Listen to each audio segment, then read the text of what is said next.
Recently, I played through Call of Duty Modern Warfare, not to be confused with Call of Duty 4 Modern Warfare, which is a different game made by the same company that has the same characters in it. Oh my god, this stuff drives me insane. I'm feeling a strong sense of deja vu. The following is a completely accurate summary of the campaign. Trust me. The game begins with a group of terrorists taking an Uber downtown and watching Moon story time on their phone, which is kind of weird, and then they get out and we get a title drop, with a subtitle that is also the title. Okay. Cut to 24 hours earlier. Yes, thank you, subtitles. I couldn't have figured that one out with my regular eyeballs. Where we're taking an Uber to Verdansk. Okay, now the subtitles are just making fun of me. Helen's on a mission, but Karen shows up to bitch at us, so we jump out of the helicopter to end our suffering, but unfortunately, we're immune to fall damage. So we take a walk and find some new hiking buddies who ask us to come out, so we follow their orders, but our current hiking buddies get jealous, so they murder them. We play I Spy on a base and call in some fireworks, but I think our friends are a little confused on the direction fireworks are supposed to go, so we get a door open for us. No, please, not this again. You're telling me after 13 years they still aren't letting me open my own doors? We try running away from our door opening friends and the game just plays itself because Call of Duty is more interested in getting you to the next scripted set piece than actually being engaging, and we actually get to open a door on our own, but then not the next one. Make up your mind, Call of Duty. Can I or can't I open a fucking door? We put on a screen overlay and get another door open for us. We play flashlight tag until we get another door open for us and hop in our Uber to leave. But we're ambushed and fall out and all of our friends get murdered. 2 stars. I really gotta get a different ride-sharing service. Karen lets generic military colonel number 23 know that she's gonna be stealing his men for her own personal use. Not like that. And Seer shows up to tell Karen that she's done fighting stormtroopers and Nazis, specifically just to bitch at her enough to call in Drew Carey's game show, who was just kinda murdering people in the jungle for fun or something, and then he stands up and stares off into the distance. You okay, bud? Cut to London, where we're introduced to corporate diversity hire because the original Gaz was killed so hard they literally couldn't bring him back and had to hire this guy instead, who they'll literally never call Gaz through the entire course of the game. Why make him Gaz then? Anyways, we pour out of our clown car to start some road rage, but the guys we try to fuck with are actually Call of Duty devs, so they punish us by sending us to frame blending land, and I accidentally shoot a civilian, which is far from the final time I'll be doing that in this game. We push open a door that wasn't attached correctly and get attacked by a guy with a knife, just in case you forgot this was taking place in London. But he gets asked nicely not to stab us by Drew Carey's game show, and we walk inside to save a guy from a bomb that's about to go off, but then it goes off a little later than we were led to expect. Also, that must have been one hell of a lame bomb vest if all it left us with was a mild concussion when it went off right next to us. Corporate diversity hired admits that he wants to break the law to fight bad guys and doesn't understand the irony in that, and then Drew Carey's game show agrees with him just to reinforce the point that he's a psychopath who gets off on indiscriminate killing. Cut to Urzikstan, where Helen meets up with Nira, because not every name I make up for characters is always going to be very creative, where they talk about their mutual interests like having a strong jawline and wearing scarves, when their discussion is interrupted by formally hearing, who finds out that Helen has some things in common with him too. So they decide to work together because when has the CIA working with the Middle Eastern Resistance Force ever gone wrong? We follow Nira through a tunnel and get flare envy, so formally hearing gives us some serious putty and we immediately fail stealth. If they see your weapons, they will shoot.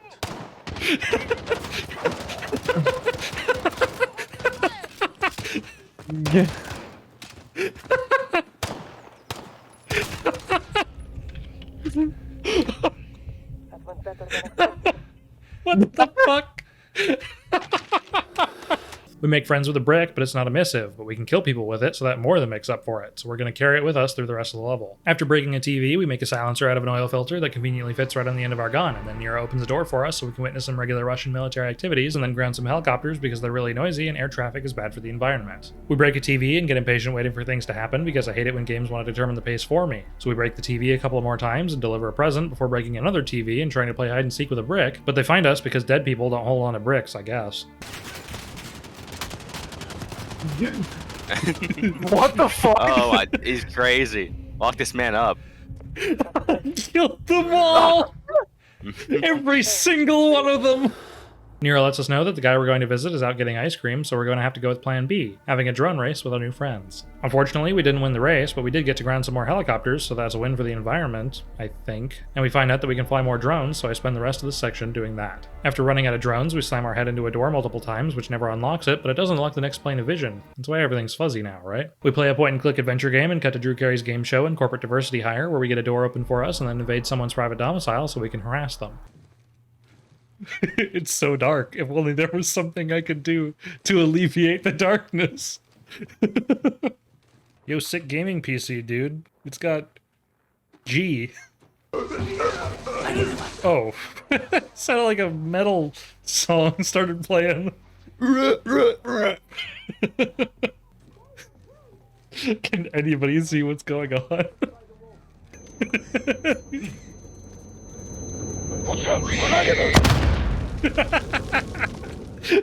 Nice. Get that fucking baby. I can't see him. Guys, I can't see. How am I supposed to know where he is? I've got him.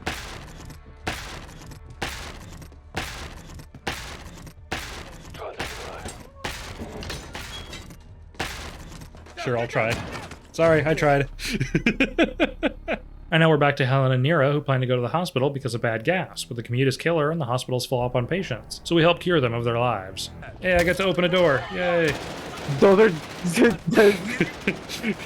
They all died. They were terminal. It's okay. they were terminal. The doctors were terminal. After finding Moon Moon giving story time, we get crushed by a shelf, then repeatedly fail to open a door because Call of Duty wants me to feel bad about opening my own doors, but joke's on you. Being bad at easy parts of a video game is funny, and that's why I always show bad gameplay. It's totally not because I don't have any good gameplay to show. We give Moon Moon a special hug and cut to crowd chanting, which isn't a location I've ever heard of, but the subtitles haven't steered me wrong yet, so I'll just go with what they say. Where Billy lets us know that crossplay is enabled, which is a pop-up that shows up in every single cutscene, despite the fact that this is a single-player campaign. Moon Moon tries to get Nira to join his storytime circle, but formerly Hearing doesn't like old men inviting his sister to strange places. But their arguing is interrupted by an incursion right before Drew Carey's game show and corporate diversity hire show up just in time for their Uber ride to crash, because it's a helicopter in a Call of Duty, so it's physically impossible for it to stay in the air. 2 stars. Unfortunately, we've got plot armor and can't be killed by centrifugal force. Or centripetal force. I can never remember which one's which. So we murder a hitman and watch a Dead Space cutscene and get shot in the face for opening a door, but that's okay, we'll recover. After sending some employees to holiday vacation, we get a door open for us and do a really stupid minigame where we watch a scared woman crawl across a floor, which I'm pretty sure is a fetish thing. We murder some people in a parking lot who were just trying to find out where they parked their cars and then give a kid some balls to play with.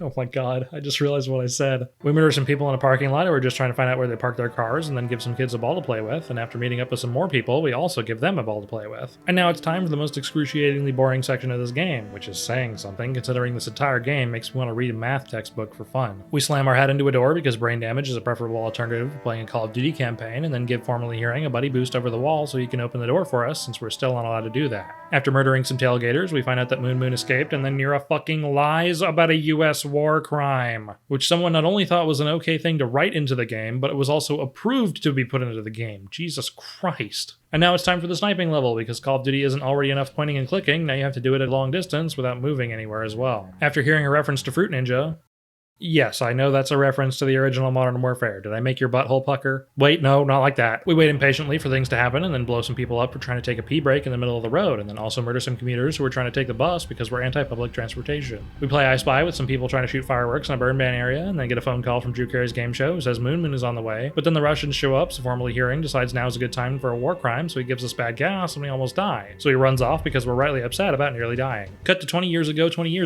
Does that mean it's 40 years ago? Where we get to play as Mini Nira, because someone decided the campaign needed to be padded a little longer and making you play as a literal child was the best option. Though I guess Call of Duty players probably identify more with someone who's got the same average intelligence as them. We play hide and seek with a home invader and do some remodeling to his stomach before sneaking through a hey guys, war crimes are bad sequence, and then get kidnapped by the Great Russian Bake Off before cutting back to present day. Oh, thank God. I never thought I'd be relieved to get back to regular Call of Duty gameplay. Nira confesses that she had no idea that her brother had bad gas, and everyone just accepts the answer immediately with no skepticism because apparently everyone in this scene is an idiot, Nira included. Cut to the plan to hunt down formerly Hearing, which is that we're going to hunt down formerly Hearing. Great plan, guys. Nope, don't like that. And now it's time for another nighttime mission, and it's a real shame I still don't have any way to make the mission brighter. It makes it kind of hard to play. If only I had some piece of technology that gave me vision at night. Turns out taking a shot in the dark was a complete waste of time, and Moon Moon wasn't even here. So we move along. God damn it, now that song's stuck in my head. We do some spelunking and kill some cave trolls, but they set the tunnel on fire, but a minor case of serious burns isn't enough to stop me from blindly pushing forwards. After descending down a shaft butt first, we do some mining and explode a couple of times, and then listen to Moon Moon's story time over the surprisingly intricate system of speakers they've got in a cave. Hold to aim on ladders. What the fuck? What the fuck? What was that? You breaking the game again.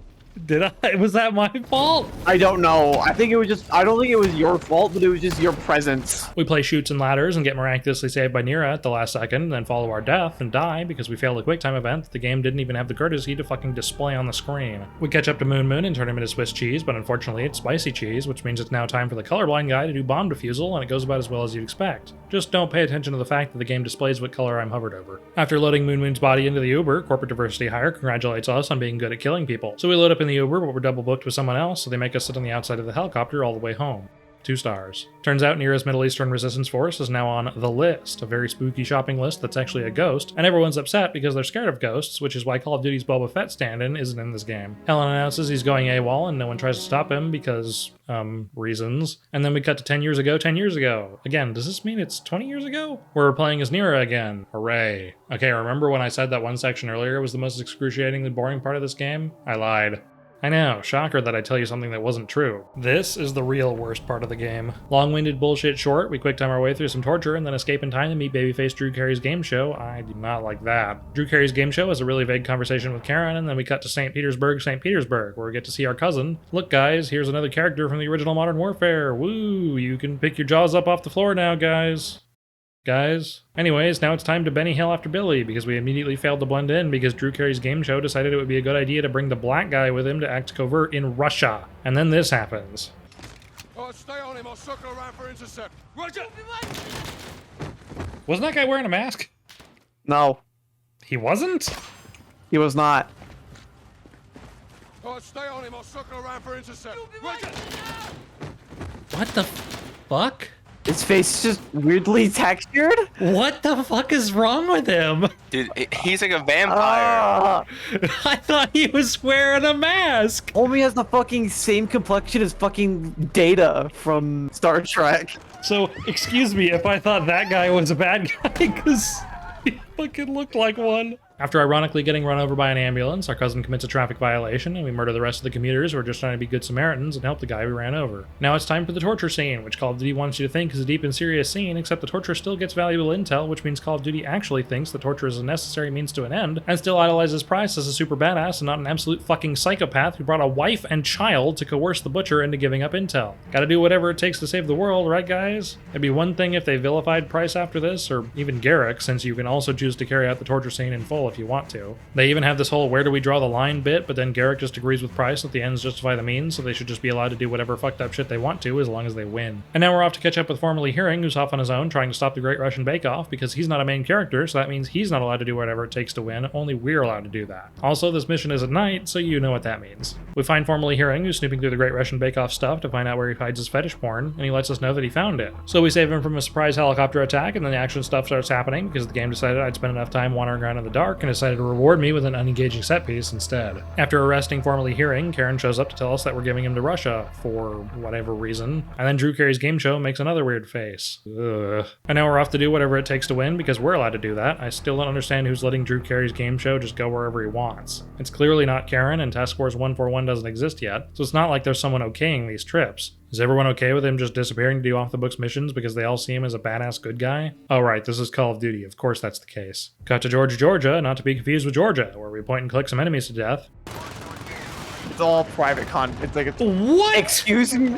And slam our head into a door because we're still conscious and still playing Call of Duty, so something's wrong. Drew Carey's game show lets us inside and we murder some union workers because we work for capitalism wage slavers and then get some serious putty from our cousins so we can blow up the building for shits and giggles and then have another door open for us. Turns out the detonator's messed up, so Helen decides he wants to sacrifice himself to die as a badass hero, so he jogs off, and we cut to corporate diversity hire and Drew Carey's game show, who set their own serious putty down, and then we cut to Nira hiding in the Great Russian Bake Off Super so she can give him a special hug, so we retailer his clothes and spit on his corpse and then give the order to blow up the gas factory with Helen inside, but like, why? The fight is over. The Great Russian Bake Off is dead and all the soldiers defending the building are dead, so why does Helen have to die inside? Just because he wants to? There's no urgency here, we could just blow it up at our leisure, but okay. Oh, by the way, he survives this. And now we cut to the Marvel end credits scene where Drew Carey's game show name drops characters from the original games, so Call of Duty fanboys can shit their pants in excitement for the next full price propaganda installment. Also, they finally call corporate diversity hire Gaz and say that people call him that, except no one called him that. Game over. Whoops. I did not mean to do that. Okay, take a fucking... Why does it do that? Special thanks to my patrons, whose continued support makes these videos possible. If you want to support the channel as well, patrons get a special avatar that goes at the end of the videos they help support, as well as early access to videos and full-res artwork from thumbnails.